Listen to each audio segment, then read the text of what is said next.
ओम श्री परमात्माय नमः। गीता के अध्याय का दूसरा अध्याय। संजय बोले कि पूर्वोक्त प्रकार से करुणा करके व्याप्त और आंसुओं से पूर्ण तथा व्याकुल नेत्रों वाले शोक युक्त उस अर्जुन के प्रति भगवान मधुसूदन ने ये वचन कहा। हे अर्जुन, तुमको इस विषम स्थल में ये अज्ञान किस हेतु प्राप्त हुआ? क्योंकि ये ना तो श्रेष्ठ पुरुषों से आचरण किया गया है, ना कि स्वर्ग को देने वाला है, ना कीर्ति को करने वाला है। इसीलिए हे अर्जुन, तपस्या को मत प्राप्त हो, ये तेरे योग्य नहीं है। हे परंतर, तुझ हृदय की दुर्बलता को त्याग कर युद्ध के लिए खड़ा हो। तब अर्जुन बोले, हे मधुसूदन, मैं रणभूमि में भीष्म पितामह और द्रोणाचार्य के प्रति किस प्रकार बाणों से युद्ध करूंगा? क्योंकि हे अरिसुदन, ये दोनों ही पूजनीय हैं। इसी है यह आत्मा किसी काल में ना जन्मता है, ना मरता है, अथवा ना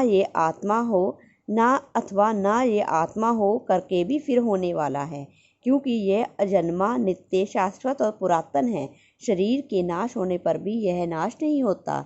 हे पृथापुत्र अर्जुन, जो पुरुष इस आत्मा को नाश रहित, नित्य, अजन्मा और अव्याप्त जानता है, वह पुरुष कैसे किसी को मरवाता है और कैसे किसी को मारता है? और यदि तू कहे कि मैं तो शरीर के विषय वियोग का शोक करता हूँ, तो यह उचित नहीं है, क्योंकि जैसे मनुष्य पुराने वस्त्रों को त्याग कर दूसरे नए वस्त्रों को ग्रहण करता है, वैसे ही जीवात्मा पुराने शरीर को त्याग कर दूसरे नए शरीरों को प्राप्त होता है।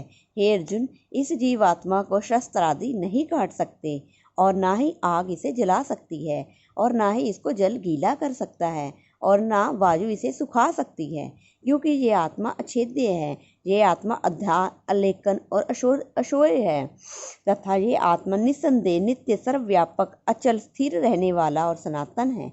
ये आत्मा अव्यक्त अर्थात इंद्रियों का अविषय, और ये आत्मा अचिंत्य अर्थात मन का अविषय, और ये आत्मा विकार रहित अर्थात ना बदलने वाला कहा गया है। इसी से हे अर्जुन, इस आत्मा को ऐसा जानकर तू शोक करने योग्य नहीं है, अर्थात तुझको शोक करना उचित नहीं है। यदि तू इसको सदा जन्मे और सदा मरने वाला माने तो भी हे अर्जुन, इस प्रकार शोक करने योग्य नहीं है, क्योंकि ऐसा होने से जन्मे वाले की निश्चय मृत्यु और मरने वाले का निश्चय जन्म होना सिद्ध हुआ है। इसी से तू इससे बिना उपाय वाले विषय में शोक करने योग्य नहीं है। यह भीष्मादियों के शरीर माया में होने से अनित्य है, इससे शरीर के लिए भी शोक करना उचित नहीं है, क्योंकि हे अर्जुन, संपूर्ण प्राणी जन्म से पहले बिना शरीर वाले और मरने के बाद भी बिना शरीर वाले ही है। केवल बीच में ही शरीर वाले प्रतीत होते हैं, फिर उससे विषय में क्या चिंता है? हे अर्जुन, ये आत्म तत्व बड़ा गहन है, इसीलिए कोई महापुरुष भी इस आत्मा को आश्चर्य की जो देखता है, और वैसे ही दूसरा कोई महापुरुष किसे आश्चर्य की जो करके तत्वों को कहता है, और दूसरा कोई ही इस आत्मा को अनिश्चय की जो सुनता है। कोई सुनकर भी इस आत्मा को नहीं जानता। है अर्जुन, ये आत्मा सबके शरीर में सदा ही अव्यक्त है, इसीलिए संपूर्ण भूत प्राणियों के लिए तू शोक करने को योग्य नहीं है, और अपने धर्म को देखकर भी तू इस व्यय करने योग्य नहीं है, क्योंकि धर्मयुक्त युद्ध से बढ़कर कोई दूसरा कल्याणकारी कर्तव्य क्षत्रिय के लिए नहीं है। हे पार्थ, आपने आप प्राप्त हुए और खुले हुए स्वर्ग के द्वार रूप इस प्रकार के युद्ध को भाग्यवान क्षत्रिय लोग ही पाते हैं, और यदि तू इस धर्मयुक्त संग्राम को नहीं करेगा, तो स्वधर्म ही और कीर्ति को खोकर पाप को ही प्राप्त होगा, और सब लोग तेरी बहुत काल तक रहने वाली अपकीर्ति को भी कथन करेंगे। और अपकीर्ति मानवीय पुरुषों के लिए मरने से भी अधिक बुरी होती है, और जिसके लिए तू बड़ा मानवीय होकर भी अब तुच्छता को प्राप्त होगा।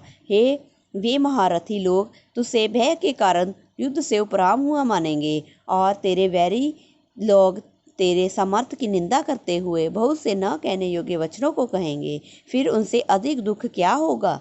इसलिए इससे युद्ध करना तेरे लिए सब प्रकार से अच्छा है, क्योंकि या तो मरकर स्वर्ग को प्राप्त होगा, अथवा जीतकर पृथ्वी को भोगेगा। इसलिए हे अर्जुन, युद्ध के लिए निश्चय वाला होकर खड़ा हो।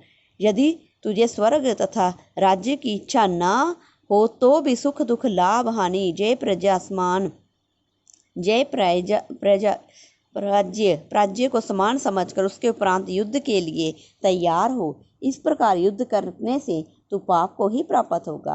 हे पार्थ, यह बुद्धि तेरे लिए ज्ञान योग्य विषय में कही गई है और इसी को अब निष्काम कर्म योग के विषय में सुन। जिस बुद्धि से युक्त हुआ तू कर्मों के बंधन को अच्छी तरह से नाश करेगा। इस निष्काम कर्म योग में आरंभ का अर्थात बीज का नाश नहीं है और उल्टा फल रूप दोष भी नहीं होता। इसीलिए इससे निष्काम कर्म योग्य धर्म का थोड़ा भी साधन जन्म मृत्यु लाभ हानि जय प्रजास्मान जय प्राज्य को समान समझकर उसके उपरांत युद्ध के लिए तैयार हो। इस प्रकार युद्ध करने से तू पाप को ही प्राप्त होगा। हे पार्थ, यह बुद्धि तेरे लिए ज्ञान योग्य विषय में कही गई है और इसी को अब निष्काम कर्म योग के विषय में सुन। जिस बुद्धि से युक्त हुआ तू कर्मों के बंधन को अच्छी तरह से नाश करेगा। इस निष्काम कर्म योग में आरंभ का अर्थात बीज का नाश नहीं है और उल्टा फल रूप दोष भी नहीं होता। इसीलिए इससे निष्काम कर्म योग्य धर्म का थोड़ा भी साधन जन्म मृत्यु रूप महान भय से उद्धार कर देता है।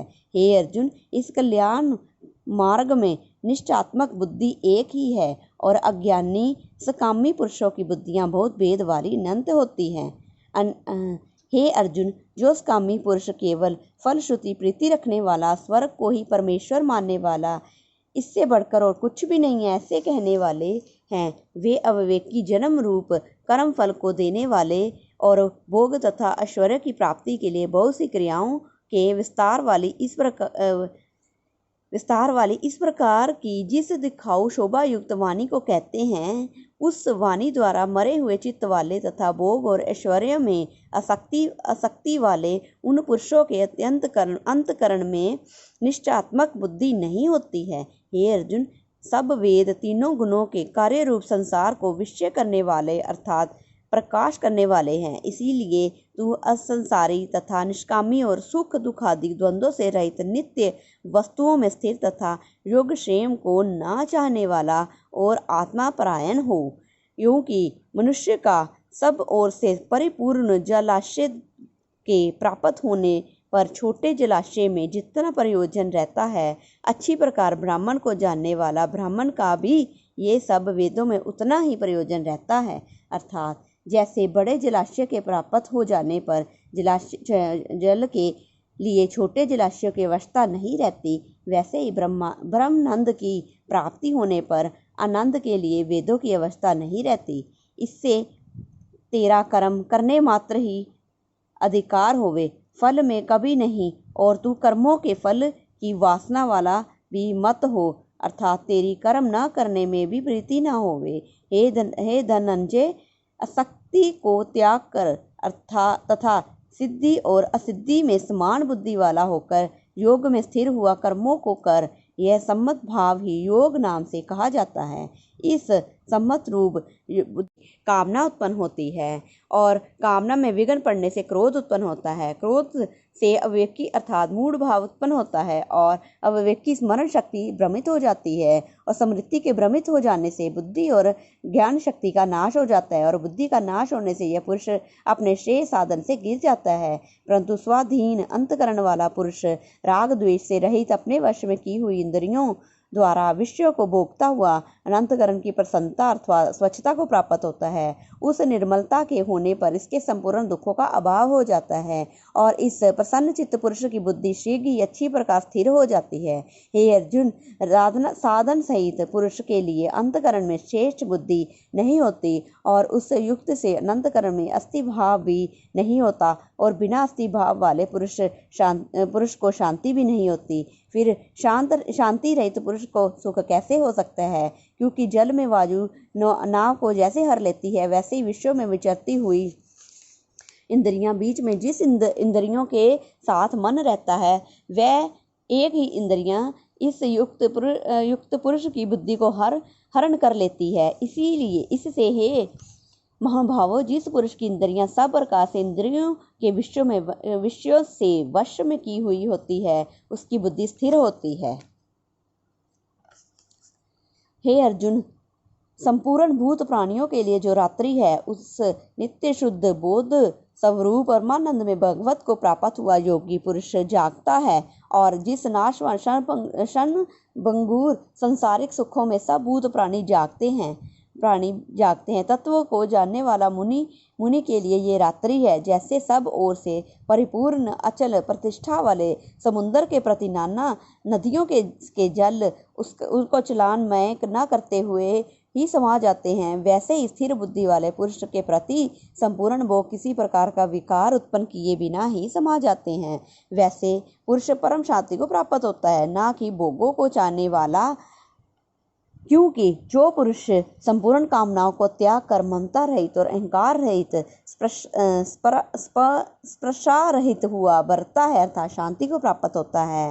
हे अर्जुन, यह ब्राह्मण को प्राप्त हुए पुरुष की स्थिति है। इसको प्राप्त होकर योगी कभी मोहित नहीं होता और अंतकाल में भी इस निष्ठा में स्थिर होकर ब्रह्मानंद को प्राप्त हो जाता है। इति श्री भगवद गीता स्वरूप रूपी उपनिषद ब्रह्म विद्या को योग विषय श्री कृष्ण और अर्जुन संवाद में सांख्य योग नामक दूसरा अध्याय समाप्त। जय श्री सत्यनारायण भगवान की जय। बांके बिहारी लाल की जय।